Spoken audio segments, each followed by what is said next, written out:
I'm Mark Callan, Mr. Saltwater Tank, coming to you on behalf of SaltwaterAquarium.com.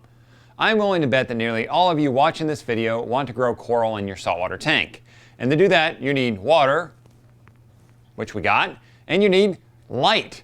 Now, lighting a saltwater tank is one of the areas that I get the most questions on. People get really confused about it, and it's actually very straightforward. So in this episode, I'm going to talk to you about choosing lighting for your reef tank and talk to you about the light that we've put on the MegaMatrix 120. There are four main lighting types for saltwater tanks: power compacts, metal halides, T5s, LEDs. Power compacts are known as PCs for short, and they just need one more nail in their coffin, and they're out of here. I still mention them in case you come across them so that you know what you're looking at. If someone is trying to sell you power compacts, run! Metal halides are being used less and less, but they aren't dead yet. I personally don't use them anymore, and I still want you to know what they look like as well. If I was buying a used setup and it had a metal halide on there, I'd consider it, and I know that it's going to go away pretty quick. T5s are far from being dead, and plenty of reef keepers still use them. They're still a viable option, and I use them to supplement my preferred lighting type, LEDs. LED is short for light emitting diode and has been my lighting of choice since 2010. I use LEDs due to their low heat output and high controllability. Now, inexperienced reefers will claim that LEDs can't grow corals, which is horrendous advice. And yes, I'm using LEDs on the MegaMatrix 120. Hands down, LEDs are my #1 choice for lighting a saltwater tank. I've used them on all my builds for over 10 years, and I've had great success with them. I have zero concerns about LEDs not growing corals. Now, one of the reasons I like LEDs is their reduced heat output, but the big reason I like LEDs is their controllability. See, with LEDs, you can create custom lighting programs where lighting ramps up and then it ramps down to simulate a sunrise and a sunset. When you do that, the organisms in your tank respond. The fish actually bed down at night as opposed to just darting into the rockwork because your light's just turned off. And you'll see other creatures like your corals and your sea anemones start to inflate in the morning as the lights come on and then slowly deflate at night. It's a really fun thing to watch, and you only get that with the dimming capabilities of LEDs. Adjustability is great, so get it and use it. With all the choices in lighting, how do you choose what's best for you and your tank? While T5s are a viable option, with the number of LED fixtures on the market, you can easily get into an LED fixture without blowing your budget. Therefore, you might as well go LED. Here's how to choose your LED fixture: spread, mounting options, track record, support. Spread. This tells you how much of an area your fixture will cover. If the fixture can't cover the area of your tank, you're going to need multiple fixtures. Mounting options. How are you going to mount the light over your tank? Mounting arm, rail, suspended from above?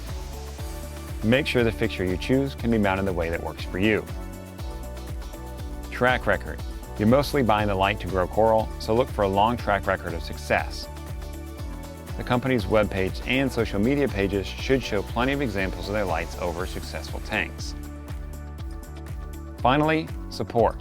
If the light fails and your tank is dark for up to 4 days, everything's going to be okay. After that, you're likely going to have issues. Therefore, what are the manufacturer's support channels? Phone support, email only, social media message? If you can't talk to someone quickly, that's a problem.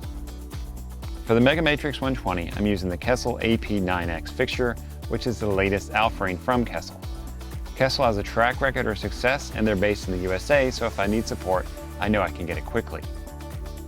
The AP9X is fully controllable, and there are a variety of mounting options for it.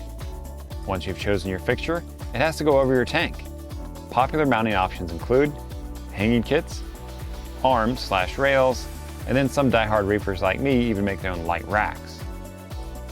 One of the reasons I chose the Kessil AP9X is the slim form factor, which makes mounting it really easy. Only one mounting arm is needed per AP9X. The arm is fully adjustable, which takes me into the next question: how high above the waterline should I mount my lighting?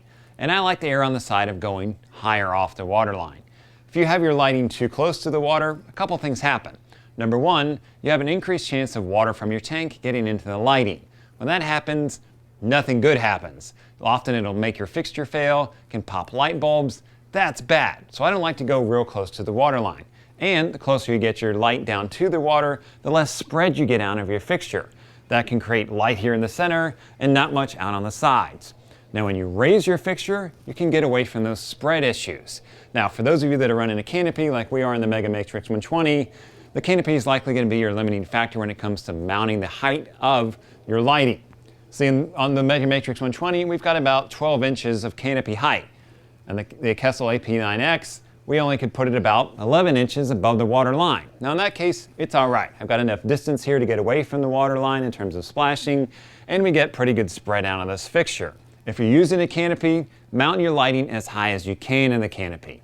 If you have an open top tank or a rimless tank, then I like to give myself extra height up off the water line. Then you have to play with the light in your eyes, because the higher the fixture, the more light spillage you're going to get in the tank. This is one of the reasons I don't like rimless tanks. So there's a give and a take. But if you can do it, go higher, not shorter. Once your light is over your tank, you need to program it to turn on and off, as you don't want it to be on 24/7. Having the fixture on 12 hours a day is acceptable, assuming you can adjust the intensity. If you can't control the intensity of your lights, 8 to 10 hours of runtime is fine. Don't exceed 10 hours. One great feature of LEDs is their controllability, specifically the controllability of their intensity. And a question I get asked a lot is, how intense should I run my lights? Now here's the thing to keep in mind. The human eye is a poor judge of how bright your lights are, especially the spectrum of lights that come out of a fixture meant for a saltwater tank. So if you look at the lights for a saltwater tank and you go, it's not that bright, you're likely going to fall into the mistake that a lot of people do, which is to turn your LEDs up too high. So when I start thinking about how intense I should run the LEDs over my tank, I start low and then work my way up. When your tank is new and you don't have a lot of corals, you don't need to run a lot of intensity on the tank. For example, on the Mega Matrix 120, we have no corals in here right now. This fixture is running at 20% intensity. That's enough light to bring the fish out, but it's not enough to cause algae issues in the tank. As I add coral to the tank, I'll turn up the intensity of the light. Now, how high should you go? Well, I like to go as high as I can, as long as the tank isn't showing any ill effects. For example, if your corals start to bleach out, then you need to turn the intensity of your light down. If you're having a big algae issue, then turn the intensity of your light down. Now, what about the color temperature of your light? Lighting for reef tank comes in different temperatures, denoted in Kelvin. A low Kelvin rating, like 5,000 Kelvin, is a very yellow light. A high Kelvin rating, like 20,000, is a very blue light. So where should you fall in the spectrum range? It really comes down to what you like. Low Kelvin lighting will grow coral, as will a high Kelvin lighting. This is another reason I love LEDs, is I can change the Kelvin rating right off the app and in real time. When I'm building a saltwater tank and I get the lights up and turn those lights on, then I know I got a tank. The aquascape is going to look completely different once the lights are on, and then once the lights are on, the fish come out and I know I can start growing coral. Lights, I gotta have them, and LEDs continue to be my lighting type of choice for my saltwater tanks. I'm Mark Callahan, Mr. Saltwater Tank, coming to you on behalf of SaltwaterAquarium.com. I'll catch you in the next episode.